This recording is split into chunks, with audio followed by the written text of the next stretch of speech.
नमस्कार, स्वागत है साहित्यिक झरोखा चैनल पर। आज हम करेंगे भाषा विज्ञान के अंतर्गत भाषा व्यवस्था और भाषा व्यवहार। देखिए, हम सब जानते हैं कि भाषा समाज पर निर्भर है और समाज भाषा पर।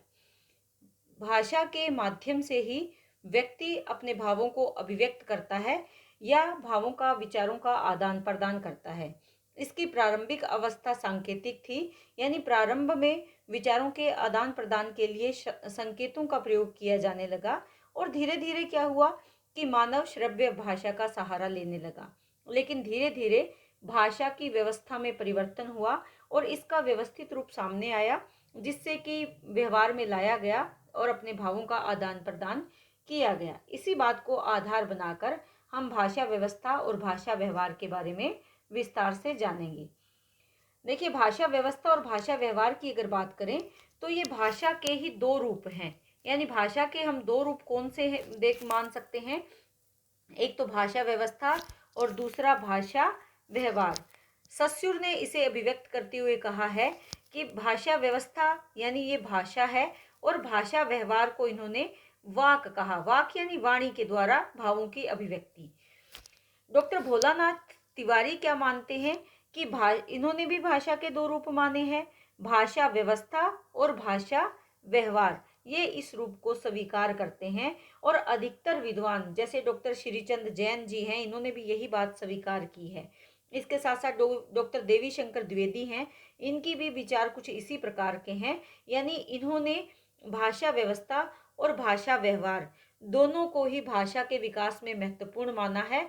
इसी बात को ध्यान में रखते हुए हमें इन दोनों के बीच में जो सूक्ष्म अंतर है उसे भी समझना आवश्यक हो जाता है। तो आइए इन दोनों में भाषा व्यवस्था और भाषा व्यवहार में जो अंतर है उसको भी जानते हैं।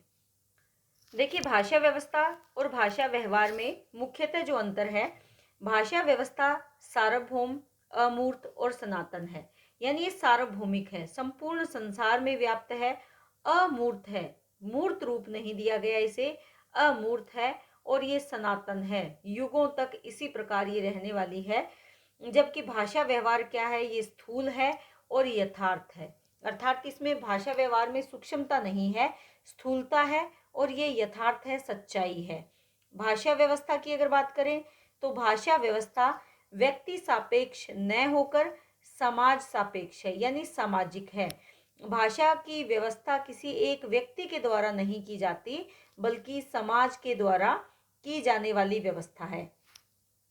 जबकि जो भाषा व्यवहार है ये व्यक्ति विशेष पर निर्भर करता है कि वो उसमें कितना परिवर्तन कर लेता है। जैसे एक व्यक्ति जिस समाज में रहता है वहाँ के शब्दों को अपनी भाषा में अपनी आवश्यकता अनुसार शामिल कर लेता है, तो उससे उसमें परिवर्तन आ जाता है। यानी ये व्यक्ति विशेष पर निर्भर करता है। क्या? भाषा व्यवहार। जो भाषा व्यवहार भाषा का रूप है ये व्यक्ति पर निर्भर करता है। जबकि भाषा की व्यवस्था में अगर देखें तो यहाँ पर स्वनिम और लेखिमों को प्रयोग में नहीं लाया जाता। यानी जो भाषा व्यवस्था है वो स्वनिमों और लेखिमों में से आबद्ध नहीं होती।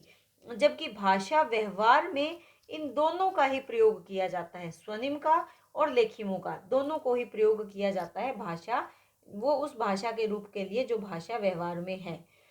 भाषा व्यवस्था सनातन और अनश्वर है, यानी ये नश्वर नहीं है, नाशवान नहीं है, ये सनातन है और इसको नष्ट नहीं किया जा सकता।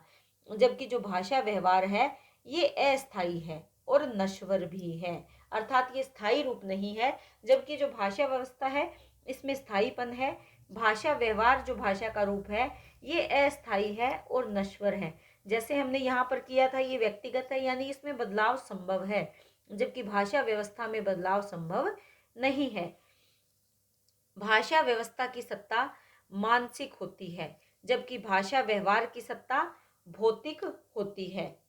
अर्थात जो भाषा व्यवहार है, जो भाषा व्यवस्था है, इसका प्रयोग मानसिक स्थितियों, अनुभूतियों एवं सामाजिक सांस्कृतिक परिस्थितियों के अनुरूप इसका प्रयोग किया जाता है। जैसे वचन का प्रयोग, लिंग का प्रयोग, कारक का प्रयोग, काल का प्रयोग, वाच्य का प्रयोग, वो इसके अंतर्गत आता है। तो ये क्या है? ये मानसिक सत्ता है।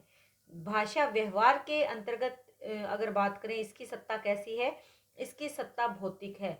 जब हम इसे लिखित रूप में अपने सामने देखते हैं तो ये भौतिक रूप में परिवर्तित हो जाती है। जो व्यवस्था है वो भौतिक रूप में हमारे सामने होती है। तो इसकी सत्ता कैसी है, ये भौतिक सत्ता है, और भाषा व्यवस्था क्या है, ये मानसिक सत्ता है। जैसे हम यहाँ पर देखते हैं, जैसे लिंग का उदाहरण लेते हैं कि लिंग है, लिंग हम मानते हैं कि एक स्त्रीलिंग है, एक पुरुष है। तो यहाँ पर लिंग को हम अपने अनुकूल इसमें परिवर्तन कर सकते हैं। जैसे लड़का स्कूल जा रहा है या लड़का स्कूल जा रहा था, यानी इसको हम अपनी मानसिक स्थिति के अनुसार इसमें बदलाव कर सकते हैं, और इसको जब हम व्यवहारिक रूप में प्रयोग करते हैं तो वो भौतिक रूप में परिवर्तित हो जाता है। तो ये आपको यहाँ ध्यान में रखना है कि भाषा व्यवस्था की सत्ता मानसिक है और भाषा व्यवहार की सत्ता भौतिक है। इनके बारे में और भी आगे हम विस्तार से करेंगे, लेकिन उम्मीद करती हूँ कि ये जो वीडियो आज मैं लेकर आई हूँ ये आपके लिए उपयोगी सिद्ध होगा। तो इसी तरह चैनल को लाइक, शेयर और सब्सक्राइब करते रहें। बहुत बहुत धन्यवाद।